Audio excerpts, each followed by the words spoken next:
Las opiniones vertidas en este espacio son de exclusiva responsabilidad de quien las emite y no representan necesariamente el pensamiento de RTV Morelos.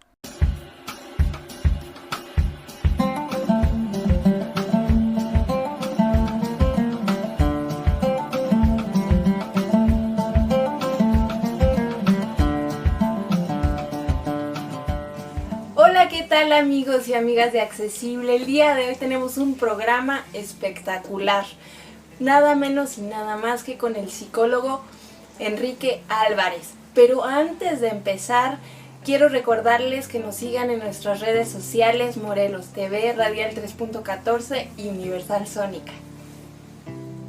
¿Cómo estás, Enrique? Pues como siempre, sentado. Ya empezamos con las bromas tan temprano. No broma, estoy sentado. ¿Cómo estás? No estoy seguro, dijera un psicoanalista. Muy bien, muy pero bien. Estoy bien. ¿Por qué no nos hablas de tu diagnóstico para que nuestros radioescuchas y la gente que nos ve sepa quién es Enrique Álvarez y por qué estamos hoy aquí? Mi diagnóstico es: estoy psicótico. Un diagnóstico es una etiqueta que se inventa para calificar a un ser humano. Mi nombre es Enrique Álvarez, tengo 67 años de edad, soy sobreviviente de la última epidemia de polio y sarampión de la década de los 50 del siglo pasado. El 70% de quienes fueron atacados en dicha epidemia, que abarcó toda América y parte de Europa, murió. Entre ellos una hija del insigne Pedro Infante.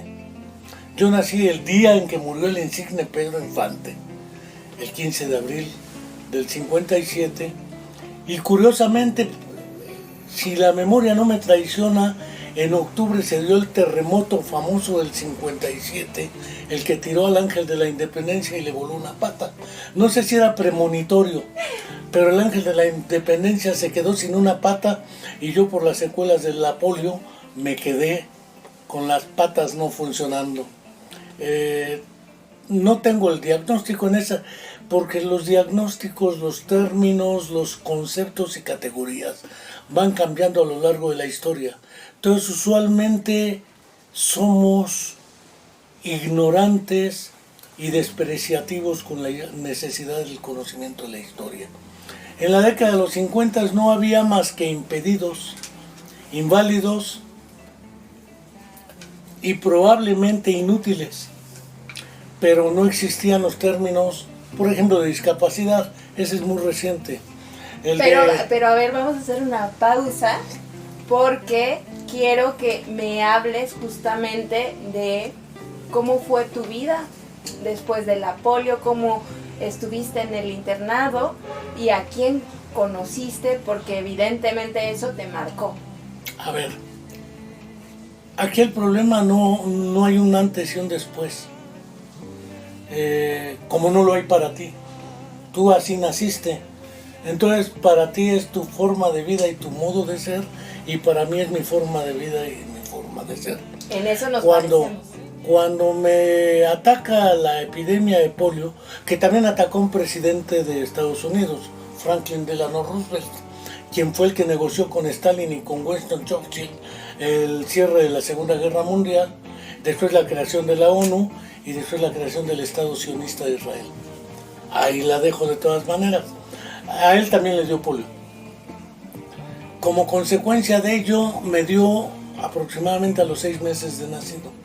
Es decir, yo nunca en mi vida caminé, no hay un antes y un después, esta ha sido toda mi vida. Entonces, mi vida a partir de ahí me fui del 60 al 70 a un internado. En esa época no había políticas públicas al respecto, como ahora tampoco las hay. No importa el gobierno que sea, no importa si es 4T, si es PIR o RIP, si es el Pancracio, si es el PRD, no importa cuál sea, a nadie le ha interesado. No hay políticas públicas serias al respecto, ni antes ni ahora. Y tampoco había, por ende, los famosos modelos que ahora están de moda. El modelo clínico médico, el modelo asistencial, el modelo social y el modelo... No los había. Simplemente la gente se hacía cargo en su casa de lo que pasaba en cuanto el sobreviviente salía del hospital. Lo único que había era internados de monjas.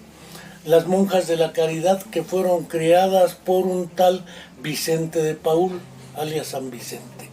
Y por una Luisa de Marilac, alias Santa Luisa de Marilac. Crearon asilos para ancianos, para enfermos, como Lázaro se fue con los leprosos, así. Y yo paré en un internado de esos. Se llamaba el Centro de Recuperación Infantil. El nombre es claro, Centro de Recuperación Infantil. Tenían su asilo de ancianos y tenían su internado para enfermos incurables en Izmiquilpan, Hidalgo. Este estaba en la Ciudad de México, junto al Parque de Obregón, en San Ángel, la calle del Carmen, número 18. En ese internado, por fortuna, era mixto. Habíamos renglones torcidos de Dios, valga el término, del Torcuato Luca de Tena, varones, y renglones torcidas de Dios, mujeres. Eso nos dio otro sabor en la vida, porque desde entonces descubrimos que la vida tiene sus misterios. No importa si están chuecas o derechas, en realidad la derechez no ha existido siempre. Somos todos renglones torcidos de Dios. Pero en ese internado éramos aproximadamente 40 entre ciegos, sordos, deficientes mentales, paralíticos cerebrales, autistas, habíamos de todo. Entonces es bien curioso porque desde antes de que se inventaran los centros de atención múltiple, alias CAM, que yo participé en eso con el doctor Eliseo Guajardo y otros cuando la Dirección General de Educación Especial se lo planteó. Yo era el encargado del área técnica de la Dirección General de Educación Especial. Hablo entre el 90 y el 2000 prácticamente. Y la vida entre nosotros nos demostró que las escuelas por áreas de trastornos motores, se llamaba impedimentos del aparato locomotor, porque eran los impedidos. Entre una profesora de nombre Rosa González Navarro, madre de Claudia Lozano, cuadriplégica espástica, muy amiga de Gabriela Brimer, de Lugats, Laura Monroy y otras personas. Después ellos fundaron la PAC, Asociación Pro Personas Pro Parálisis Cerebral. Existía el Hospital de los Rainers, que hacía atención y como su nombre lo dice, era hospital. Estaba este internado, estaba la Clínica Primavera, que era también para paralíticos, y estaba el Instituto Mexicano de Rehabilitación, el INDER, en San Fernando 15, en Tlalpan. Era lo único que había. O quedarse en su casa. Pues yo estuve en ese internado entre 1960 y 1970, es decir, entre los 3 y 13 años. Toda mi infancia la pasé entre renglones torcidos de Dios. Ahí me di cuenta que existen muchas ideas incorrectas, indebidas e inadmisibles, como son los conceptos de normalidad y anormal. Para mí lo normal éramos nosotros, lo anormal eran ellos. Porque yo lo que veía era puro renglón torcido de Dios. Entonces los normales somos los renglones torcidos de Dios. Aunque la obra de Torcuato Luca de Tena está dedicado a lo que es trastornos de corte psiquiátrico. Ahorita no me voy a meter con los pleitos de la psiquiatría. Pero en el fondo, en ese internado empezamos a entender que los conceptos de normalidad y anormalidad son insostenibles para explicar nuestra realidad. En segunda instancia, lo único que hacía el gobierno era la época de Manuel Ávila Camacho, bueno, de Adolfo López Mateos, que entra en el 58 al 64, del 64 al 70 entra Díaz Ordaz, después Luis Echeverría, después Jolopo, José López Portillo, Miguel de la Madrid, Salinas y demás. Como sabemos, es una larga historia de falta de políticas públicas. Trátese del PRI. Después viene el PAN, tampoco las hubo. Nos cambiaron de nombre. Sergio Estrada Cajigal, un gobernador de quien hablábamos hace rato, un día me dijo aquí en la rectoría, es que ustedes son personas con capacidades diferentes. Y le dije, ¿quién las tiene diferentes, tú o yo? ¿Y quién las tiene diferentes con respecto a quién? Es decir, el referente de la diferencia soy yo, entonces el que las tiene diferentes eres tú. En esa época iba con la mujer del helicóptero del amor, alias Maika. Y ella le dijo, Andy, güey, para que se le quite lo pendejo. Yo me quedé así porque la mujer insultó al gobernador. Estábamos en la rectoría, el rector era en ese tiempo el psicólogo René Santoveña Redondo, y parece ser que siempre ha sido un pleito jugado de qué nombre le ponemos Matarile Rilerón. Ese nombre no me gusta, Matarile Rilerón, entonces cambiémosle de nombre, Matarile Rilerón.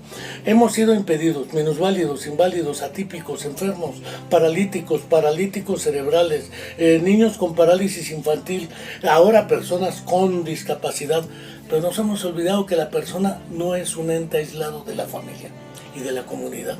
Entonces hablar de las personas con discapacidad ha sido otro error, pero es políticamente correcto hoy. Y más si les dan una beca, no digo quién las da, pero alguien las da, porque es lo único que saben dar. Antes daban sillas de ruedas y se tomaban la foto. O te daban bastones blancos para ciegos. O te daban aparatos auditivos porque creen que el sordo con ponerse el aparato ya va a oír y ya va a hablar. Y esos mitos no han servido más que para la propaganda política. Falta de políticas públicas. Desde ese internado lo empecé a ver. Parece ser que vivir en las condiciones de los renglones torcidos de Dios te da otros recursos que no tienen los demás. Por ejemplo, el COVID. Decían, Susana, distancia. No Susana Oria. Y el arresto domiciliario. ¿Sí? Pero cuando yo estuve 10 años internado, pues un arresto domiciliario de 2 años es menos de lo que estuve internado. 2. Cuando uno tiene limitaciones de movilidad, accesibilidad y transporte, esto lo discutí con Dagoberto Rivera, presidente de la Asociación de Transportistas del Estado. ¿Por qué no ponen una ruta para personas con discapacidad por cada 10 que tienen? Les conviene a ustedes y nos conviene a todos. Pues no lo han hecho y mira, me llevo bien con él, no es pleito con él. Ya durante el Frente Amplio Morelense que tuvimos en el periodo de Grácula, alias Graco, francamente tampoco le entraron. Y Graco decía que era el bueno. Dijimos es el peor. Sale Cuauhtémoc y decimos es el peor. Después ya veremos si va a haber la peor o no. Pero haya sido como haya sido, esta experiencia de 10 años me dio la posibilidad de reconocer que el ciego tiene otras capacidades que no vemos si no convivimos con ellos. Y por ejemplo, ¿cómo fue reintegrarte a tu familia después de haber estado en este internado y haber visto todo lo que viste? El concepto de reintegración es un concepto que implica que antes de irme al internado estaba integrado y no es así. ¿No? No es así. No es así porque mis padres eran analfabetos, indígenas, miserables, pobres y trabajaban en casa de ricachones, ella de cocinera y el de jardinero. Pero indígenas, migrados del campo a la ciudad, analfabetos, pues no sabían ni qué tenía. En realidad una tía y un tío fueron quienes le dijeron que les dio la polio. Donde trabajaban yo no podía estar, por eso me internaron, porque no podía vivir con ellos. Porque si vivía con ellos, ellos no podían trabajar en el lugar de trabajo. Entonces era imprescindible que yo no viviera con ellos.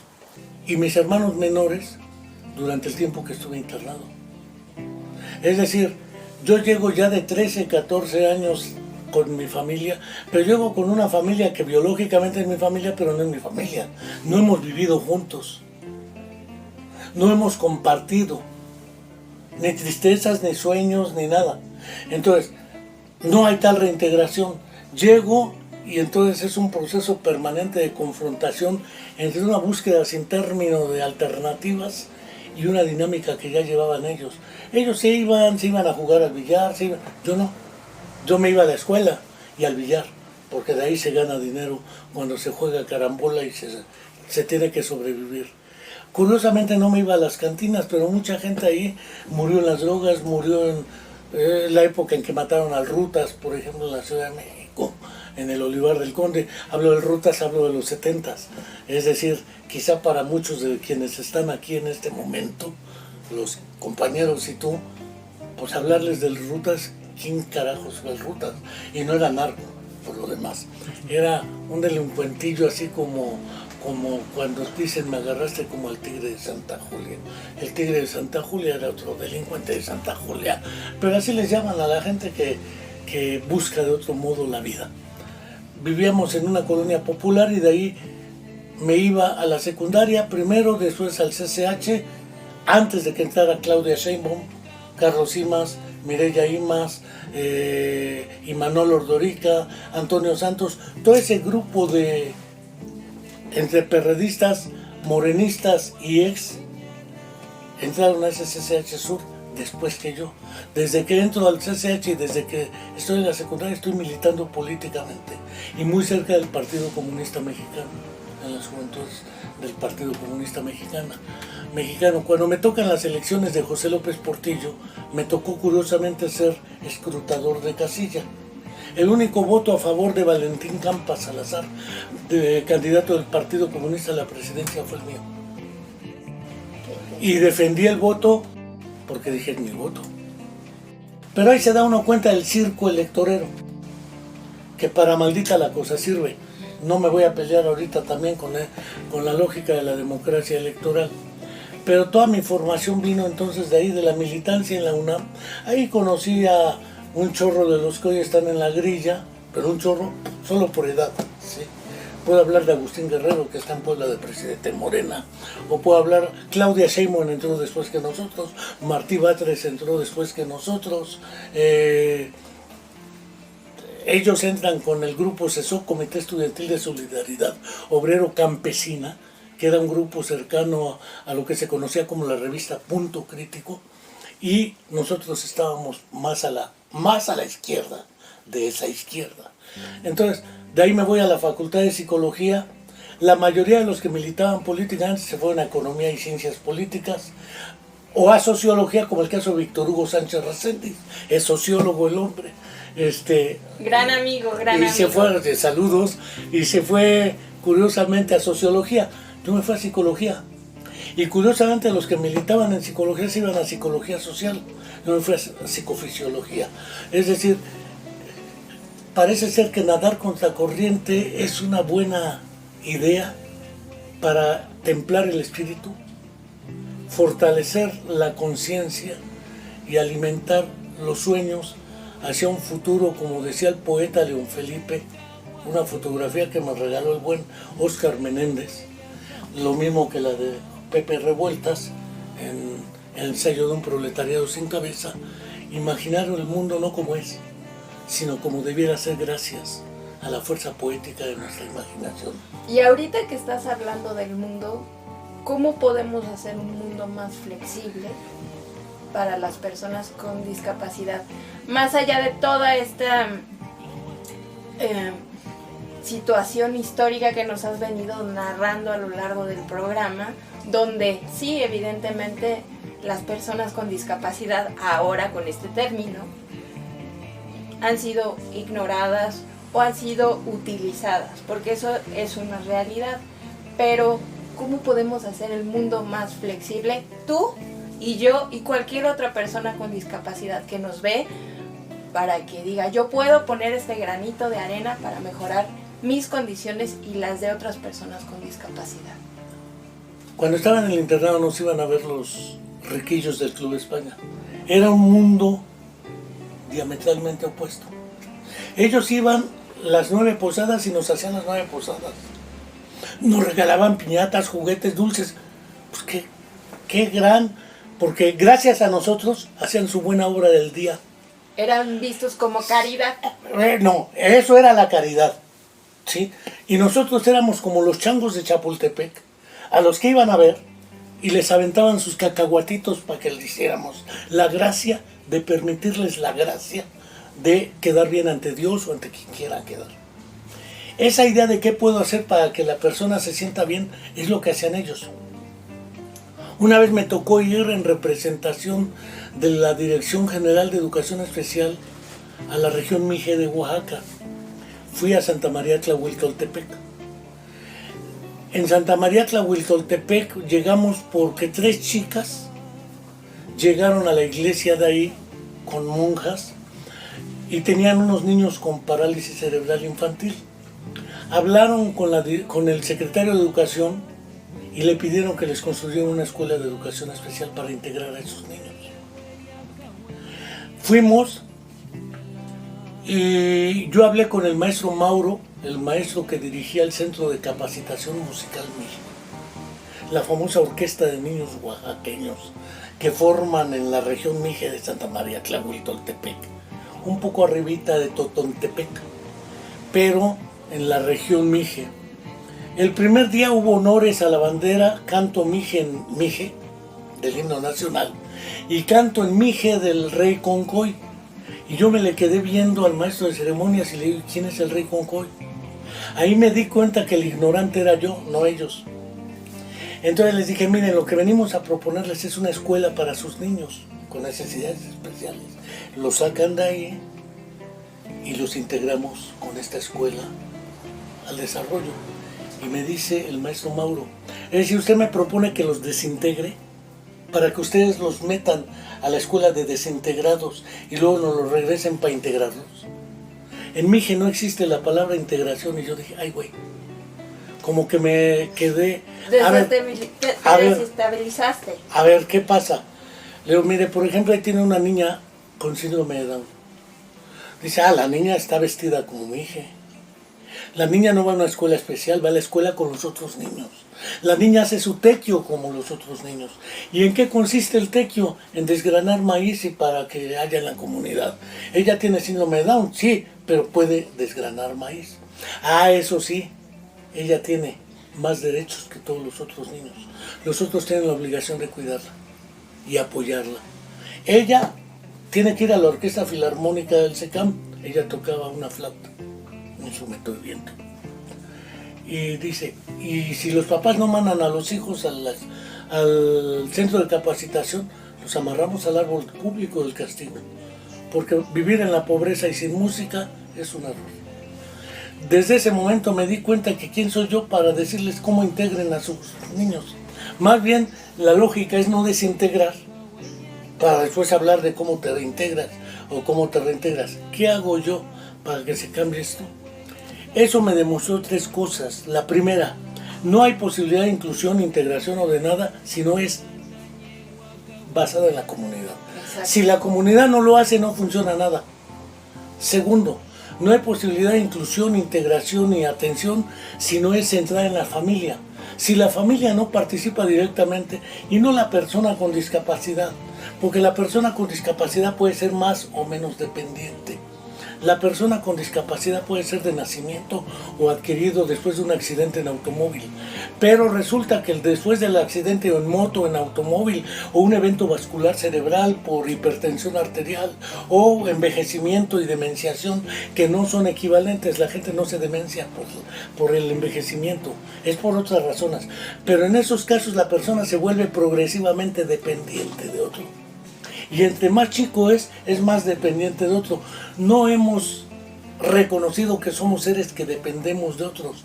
Y si no lo vemos colectivamente, no tiene sentido darle una beca al ciego. ¿Qué va a hacer con la beca él? Lo que hace es la familia ocuparlo para atender ciertas necesidades. ¿Eso ha hecho que haya menos pobreza? No es cierto, eso también es parte del discurso ideológico político. La pobreza sigue existiendo. Esa persona ya tiene para no morirse de hambre.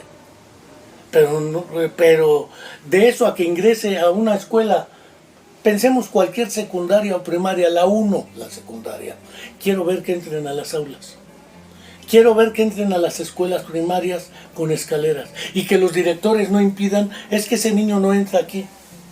Y que entonces las leyes, por ejemplo la Ley de Inclusión al Desarrollo de 2011, aprobada en el periodo de Felipe Calderón, alias el comandante Burolas,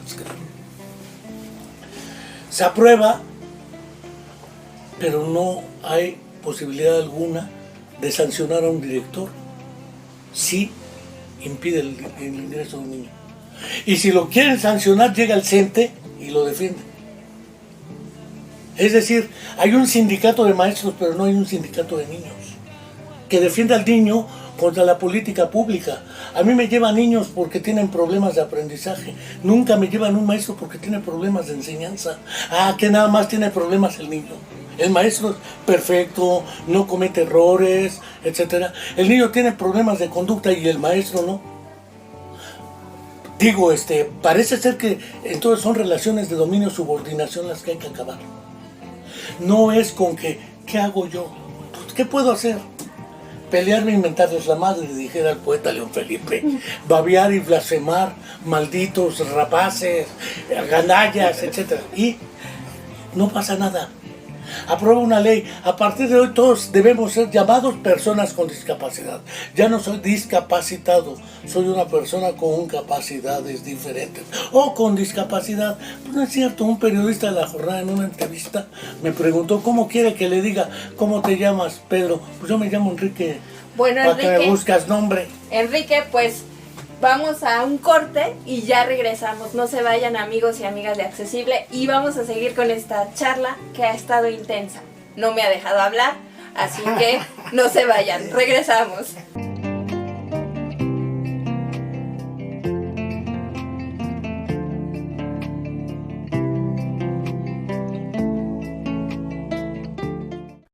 Las opiniones vertidas en este espacio son de exclusiva responsabilidad de quien las emite y no representan necesariamente el pensamiento de RTV Morelos.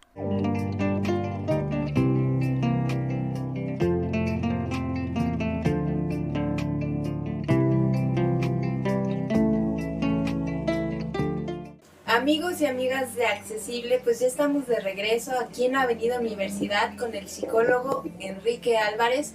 Todo lo que vieron en el primer bloque, este monólogo que ha estado muy interesante, que casi no me ha dejado hablar, viene de este documental que si están interesados, ahorita Enrique les va a decir dónde conseguirlo. Y pues yo quiero platicar de tu libro. ¿Por qué no entramos en materia? Tu libro, donde vuelves a hacer este ejercicio de memoria y palabra para reconstruir y construir tu historia. Este documental fue parte de un proyecto del cineasta José Peguero, a partir de una serie de anécdotas que le conté al doctor Eliseo Guajardo, de que me han dado limosna en la calle. Recargaron las muletas, me han echado, espérate si no estoy pidiendo dinero. Me patearon las muletas en el metro y me tiraban, pasaban por encima. Decían, ¿se lastimó un joven? No, güey, soy Superman. Me han querido ayudar y me tiran en vez de ayudarme. Entonces comentaba estas anécdotas y estaban trabajando un guión para un actor que se apellida Suárez, que tenía un programa que se llamaba No hay menú. No hay. Entonces querían sacar un personaje con discapacidad, con las anécdotas que les conté. Grabamos 8 horas y ellos editaron 28 minutos. El documental se llama Enrique Álvarez : La vida pasada en limpio. Ese lo pueden ver gratuitamente en el canal de YouTube, La Comuna de la Palabra, y ahí lo descargan y lo ven, o lo ven sin descargarlo, y sirve que de una vez se suscriben al canal. Y ahí se pueden poner en contacto contigo. Seguro, porque en ese canal tenemos más de 400 programas y dedicados a cuestiones de ciencia, cultura, teatro, cine, música, poesía, banda de Tlayacapan, de todo tenemos. De ese documental, que fue premiado en el Videomed, en Cine de Morelia, probablemente en el 98, si la memoria no me traiciona, porque es un monólogo centrado en parte de lo que he contado. Desde entonces, posteriormente, en el 2012 se publicó este libro, que es El autismo, la ausencia del yo. Es un libro que me pidieron los editores a partir de una conferencia que dimos sobre qué es el autismo. Después, en la editorial, Fondo Editorial Latinoamericano Bucayachay, publiqué el guión de este documental, que como la película Casablanca, de personaje altamente conocido, no tenía guión, fue el monólogo como lo estoy haciendo ahorita, y después se escribió el texto por la doctora Mayra Santoveña Redondo para su tesis doctoral. Y aquí viene, pero vienen otras historias de vida de personas amputadas, con autismo, con síndrome de Down y ceguera, otras historias de vida. Y después se publicó este otro que se llama Temas Selectos de Psicología y Neuropsicología en una editorial de Alicante, España, que debe llamarse Letramé. Está en Fondo Editorial Latinoamericano un próximo libro que se llama algo así como Reflexiones y Análisis sobre cuestiones de psicología, neuropsicología, política, economía y algo más. Es un libro como de este grosor y de este peso. Y finalmente, junto con un neuropsicólogo colombiano de nombre Juan Carlos Arango Lasprilla, estamos editando un libro que se llama algo así como Afrontando el destino cuando la opción no era rendirse. Son dos autobiografías, una de él como sale de Colombia, todo el periodo álgido de narco, violencia, guerrilla y más, y parte de mi autobiografía que será publicado a partir de febrero o marzo del año próximo, entre otros libros que está por ahí en el Manual Moderno, que también se va a publicar. Es un manual de neuropsicología. Como se fijan, son temas diversos, pero en mi concepción la historia de vida es lo que cuenta, la vida de un solo personaje. No me interesa ni la estadística, ni las pruebas de validez, confiabilidad, ni chi cuadrada de student, ni toda esa serie de barbaridades, muestras aleatorias y al azar, con datos duros. No, porque la vida es dura, es el mejor dato que hay. El problema con la memoria es que la memoria es medio traicionera. Para empezar, la memoria no es como un espejo que graba lo que sucedió como sucedió. Hay cosas que merece la pena olvidar, porque nos dolieron, porque no nos gustan, porque dan vergüenza, por la presión social, y entonces uno la reinventa para acomodarla como uno le gusta. Entonces, yo no soy yo soy como me muestro, pero no me muestro como soy ni como fui. Pero lo que me muestro es también lo que quisiera que fuera. Es decir, hay intenciones, hay omisiones, hay reacomodos, y así es la memoria.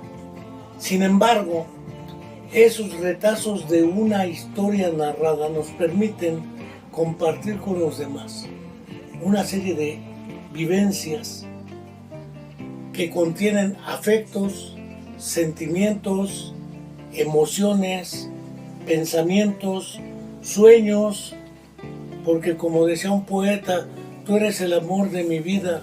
Y ella le dice, pues no lo soy. Dice, a lo mejor me equivoqué de vida, pero no de amor. Ay, qué bonito.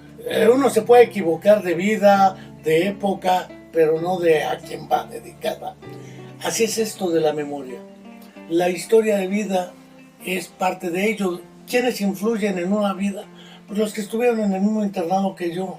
Un ciego, un parapléjico, una persona con síndrome de Down, una chica con parálisis cerebral, qué sé yo. Pero también un padre que me visitaba, indígena analfabeto, un filósofo natural, dijéramos, un Dersu Sala cualquiera, según la famosa película del buen director japonés, el sensei Akira Kurosawa, quien tiene una película dedicada a un muchacho con deficiencia mental que se llama Todeskaden o El Camino de la Vida en otra traducción. Indudablemente el cine se ha armado más de las historias de vida que las tesis doctorales y la ciencia. A la ciencia le interesan los datos estadísticos. El ser humano se desintegra. A la historia de vida le interesa a la persona, su familia, su entorno, su comunidad, y que por lo menos pueda sonreír alguna vez y decir, ay, qué hermoso, como lo dijiste.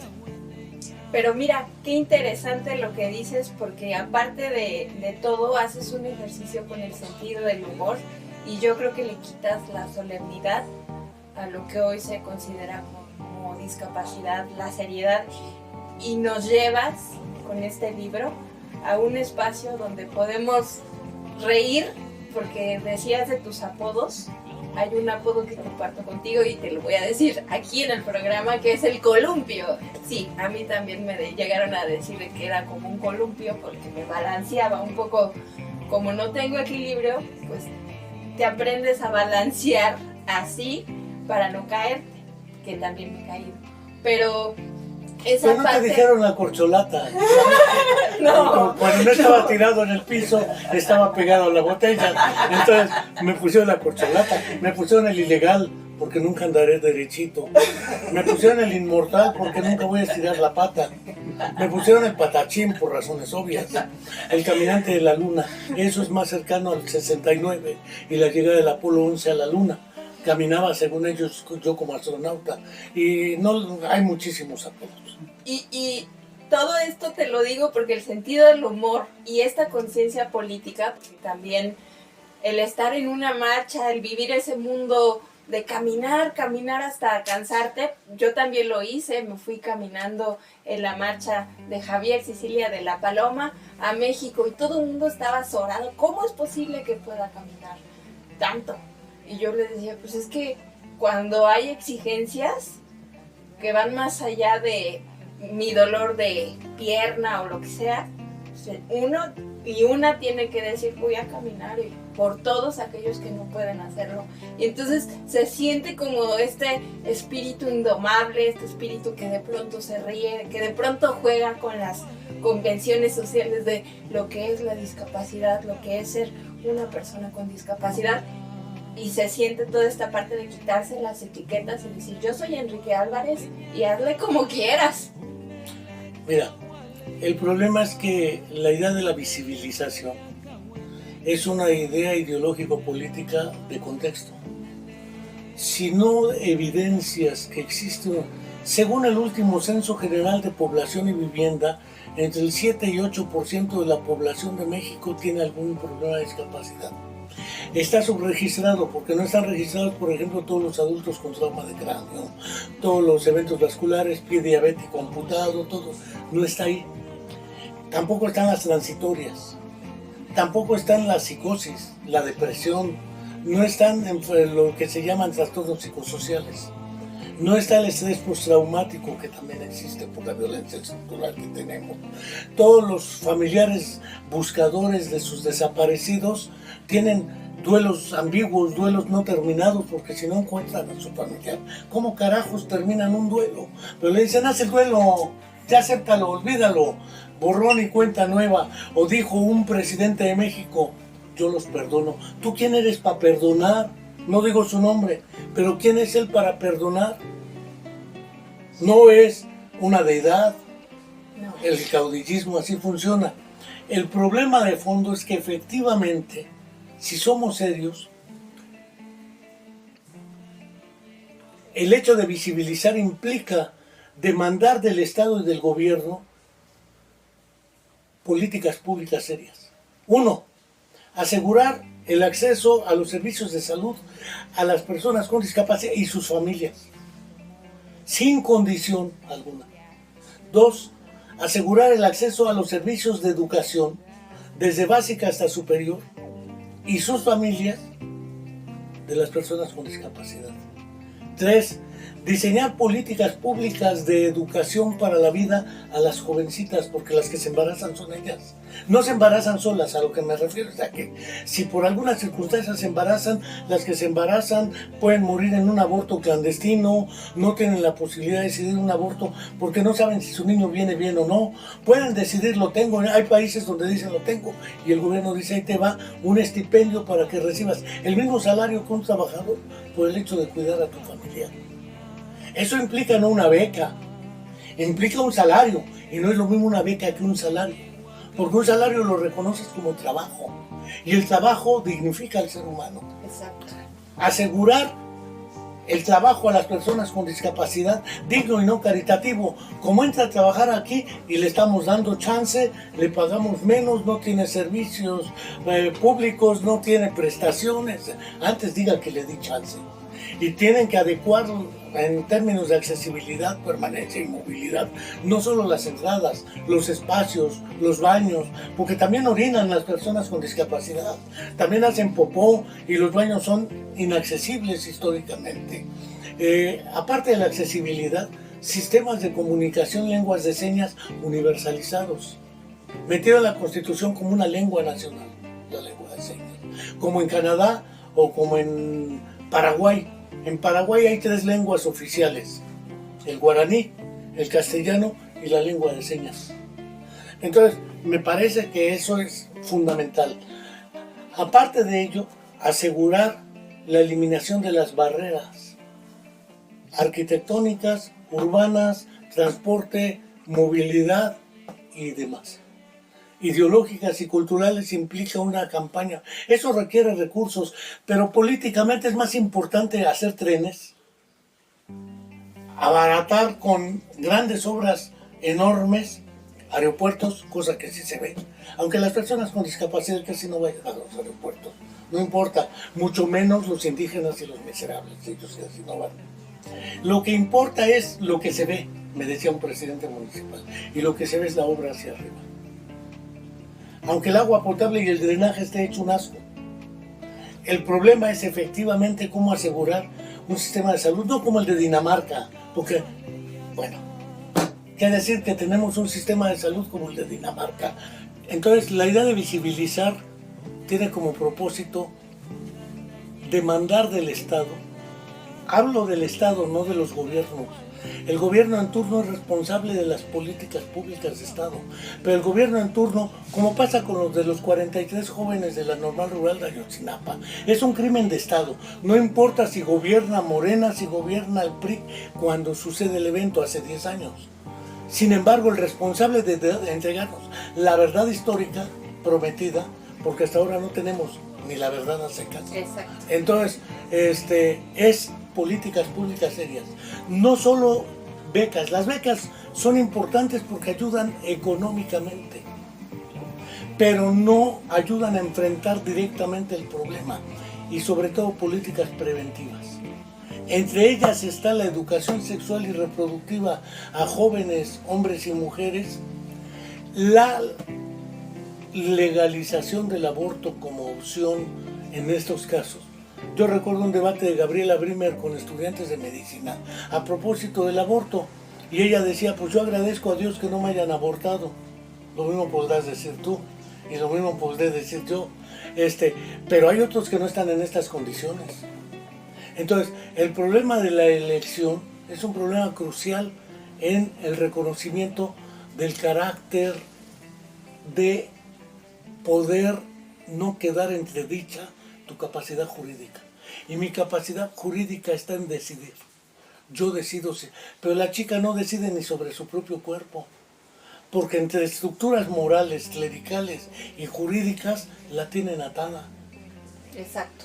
Entonces, a mi parecer el problema no es tanto qué puedo hacer yo como un granito de arena, es qué podemos hacer para efectivamente buscar la transformación radical de esos criterios de dominio y subordinación. Y eso implica políticas públicas serias y exigibilidad de estas. Es decir, no que sean de aplicación progresiva como en el derecho se dice, conforme vayan pudiendo arréglenlo, porque nunca van pudiendo, hay prioridades. Y no, nunca vamos a debe hacer ser prioridad. exigible. Si no se cumple, se sanciona. Así pasa en el derecho internacional. Todos los acuerdos que son exigibles, llega a Estados Unidos e invade al país que quiera. Pero si es Israel, no es ni exigible ni nada. Hablando de Palestina. Exacto, defensa de Palestina, por cierto. Sí te dejo hablar. Yo dije, va a seguir. No, pero me parece muy importante remarcar todo esto porque evidentemente al decirte lo de un granito de arena tiene que ver con el hecho de que a veces a mí me ha llegado un desánimo porque intento hacer cosas para apoyar a las personas con discapacidad y me topo con estas barreras que no solamente no me dejan pasar a mí a lo mejor una rampa o un lugar, sino estas barreras de hasta aquí puedes llegar, o ves que hay mucha injusticia para las personas con discapacidad y quisieras hacer más. Y sí, de pronto me topo con ese desánimo. Tú en este sentido, ¿cómo has fortalecido o qué herramientas has encontrado para, aunque la realidad a veces sea más atroz, cultivar la esperanza y todo eso que también hablas en el libro, ¿no? Mira, el asunto de las personas con discapacidad pasa lo mismo que con las comunidades originarias. los políticos suelen decir son las grandes minorías. Pero si yo somos las minorías, somos la mayoría. Y la minoría son ellos, los políticos. Ellos son la minoría. Los ellos de siempre son los que nos acusan a nosotros de minorías. Si cuento 10 millones de indígenas y en promedio 10 millones de personas con discapacidad, más 3 de familias, suponiendo que son 4, padre, madre y un hermano, resulta que ya somos 60 millones. Solo entre personas con discapacidad. El censo no ha diferenciado cuántas personas con discapacidad son mijes, mixtecos, zapotecos, porque además ser mujer, persona con discapacidad e indígena implica entonces en qué sector lo meto. El problema de la interseccionalidad es otro problema, y el problema de que los congresos de los estados y federales no han jugado correctamente una política que se llama armonización de leyes. Hay una ley general de inclusión al desarrollo 2011 que está por encima de cualquier reglamento menor a una ley general. Y resulta que una ley menor del ISSSTE es capaz de impedir que se cumpla la ley general del 2011. El artículo 1 constitucional y el 3 constitucional y el 8 constitucional garantizan ciertos derechos que reglamentos precisos los nulifican. Se requiere una armonización legislativa, de modo tal que las jerarquías queden claras. Aparte de la armonización legislativa, se requieren instancias que atiendan esto desde el Estado. Nada de que... Porque si no, las famosas asociaciones de la sociedad civil que maman dinero, porque deme dinero para esto, pero en realidad, ¿qué hacen las organizaciones de la sociedad civil? Nada han hecho hasta ahora. Podemos enunciar todas las que queramos. No han hecho absolutamente nada. Ya no digo con respecto a lo nacional, a la discapacidad. Entonces, hablar de personas con discapacidad me parece que es un sesgo narcisista o egocéntrico. No somos el centro del mundo. Hay gente en la calle viviendo, niños que están vapeando y que están moneándose. Y ¿qué hacemos ahí al respecto? ¿Se van a quedar con discapacidad? Sí, van a tener una lesión cerebral masiva por el consumo de la droga. ¿Quién distribuye las drogas? ¿Quién las produce? ¿Quién garantiza el trasiego? El Estado. Ni modo que lo hagan sin que el Estado sepa. Ya no prejuzgo qué fuerza. Entonces, el problema no es qué puede hacer para las personas con discapacidad. Me parece mezquino. El problema es qué podemos hacer para nuestra nación, incluyendo a las personas con discapacidad.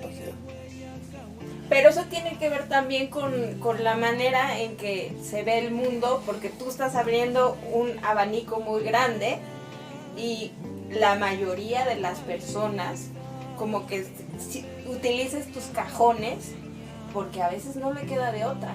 Porque no es que no le quede de otra, es que tenemos cegueras epistemológicas, o decía el neuropsicólogo británico Oliver Sacks, escotomas.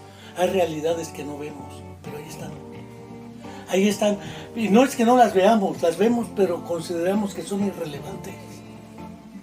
El punto aquí es, efectivamente, dime qué partido político, no importa cuál sea, en el gobierno o fuera de él, como oposición, los que gustes, tiene un programa dedicado a la inclusión global de las personas con discapacidad. No solo al derecho a votar, porque dicen que voten los torcidos, sí, pero a ver que elijan a un sordo como diputado, a ver cuando habla, y en lengua de señas, que le traduzca el intérprete, nuestro amigo Daniel Maya, los discursos a los sordos para que entiendan lo que dice el señor presidente o la señora presidenta. Pero ¿cuándo le van a traducir a ellos lo que dicen y piensan los sordos? Porque piensan y dicen algo. ¿Y qué dicen y piensan los ciegos? ¿Y qué dicen? ¿Y por qué no puedes ser tú diputada o gobernadora? Porque no solamente un presidente con síndrome de Down, un presidente municipal con síndrome de Down, a lo mejor es más sensible que los que tenemos. Hay una preciosa película que se llama Hombre mirando al sudeste. Es una película de Liceo Subiela, Argentina, dedicada a un caso de un delirio paranoide de un personaje central que va y dirige una orquesta, la coral de la novena de Ludwig van Beethoven. Y el director del psiquiátrico le dice al psiquiatra, ¿cómo lo permiten? ¿Qué tal que dirige un ejército?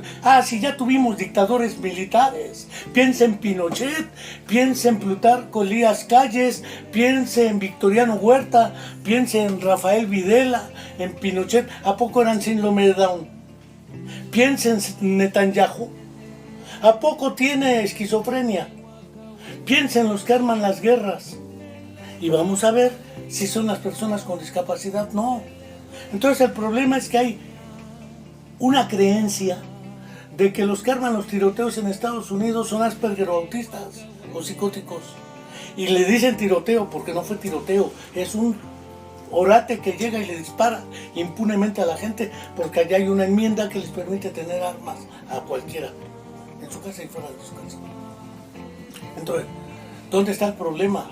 El problema no está en cómo te incluyen a ti o qué haces tú para que otro pobrecito en silla de ruedas tenga su silla de ruedas, o para que le des la voz en estos micrófonos de tu programa.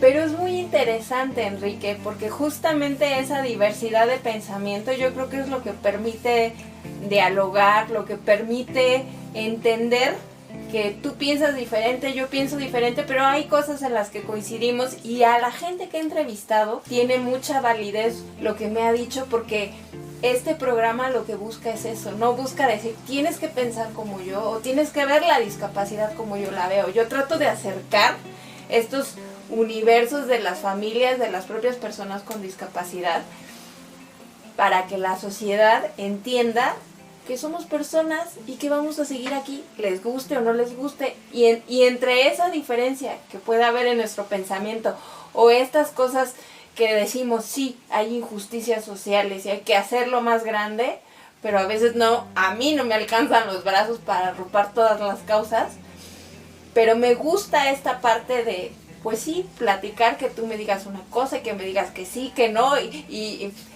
evidentemente hacer de esto un espacio donde se pueda hablar con libertad de la discapacidad, de la no discapacidad, de lo políticamente correcto, de lo que no es políticamente correcto, y a partir de ahí empezar a construir cosas que tengan sustento, que estén firmes y que ayuden en general a las personas.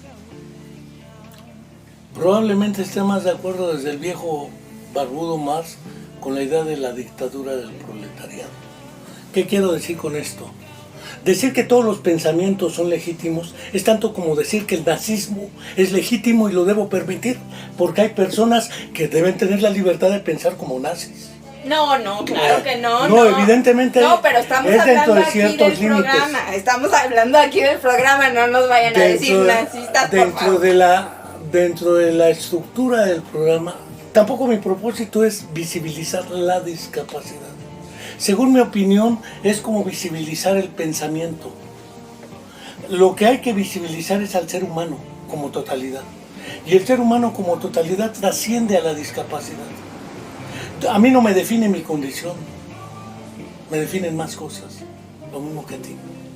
Claro, pero evidentemente también hay momentos en los que uno tiene que decir, yo no puedo hacer esto, yo tengo tal problema, y entonces, pues así. Más bien diría yo a la inversa, puedo hacer esto, punto. No que no puedo, porque no puedo, ellos tampoco pueden hacer algunas cosas.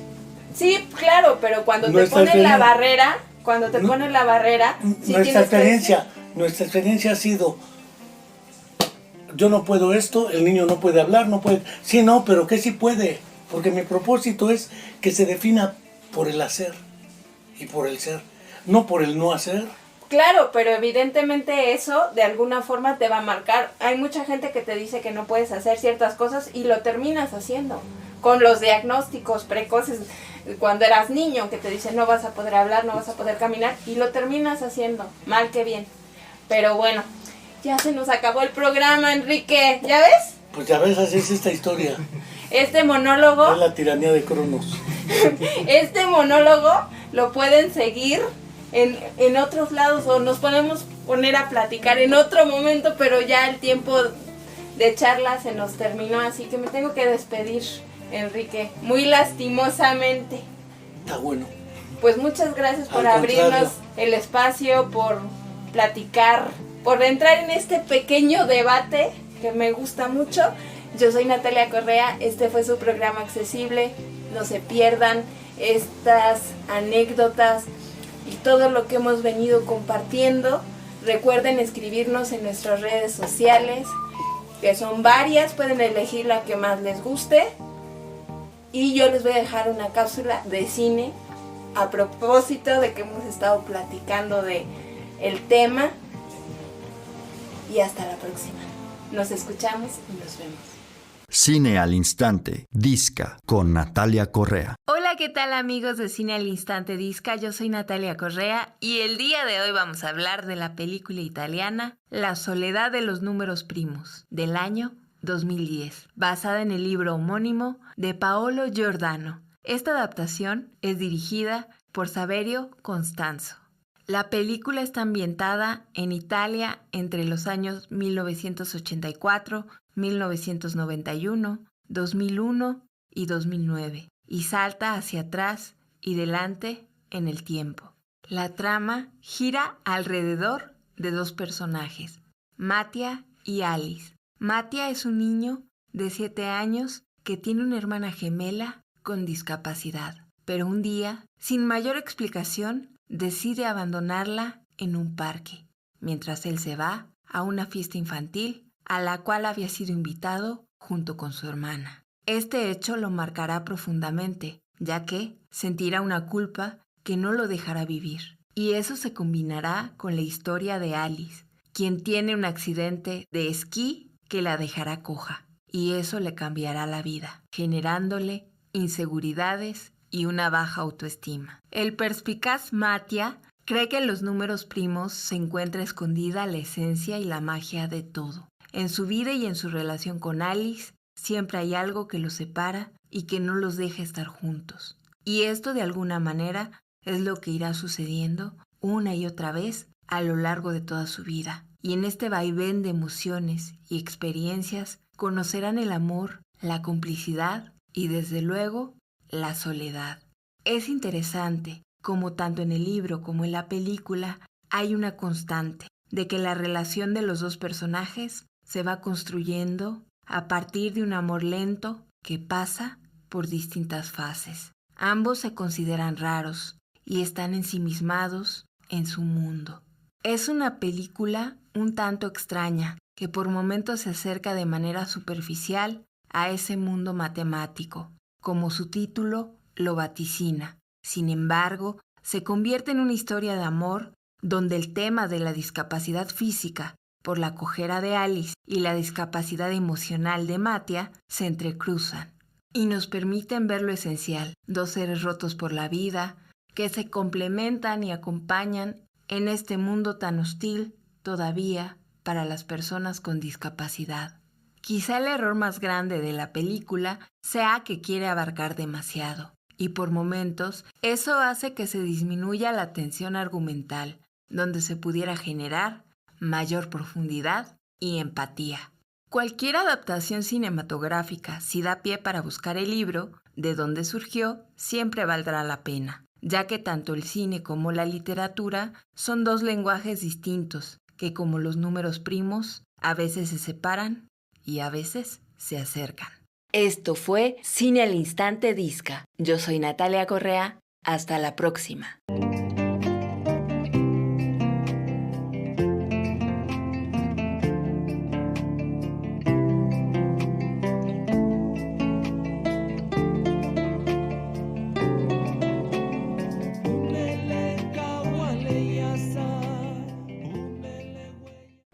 Las opiniones vertidas en este espacio son de exclusiva responsabilidad de quien las emite y no representan necesariamente el pensamiento de RTV Morelos.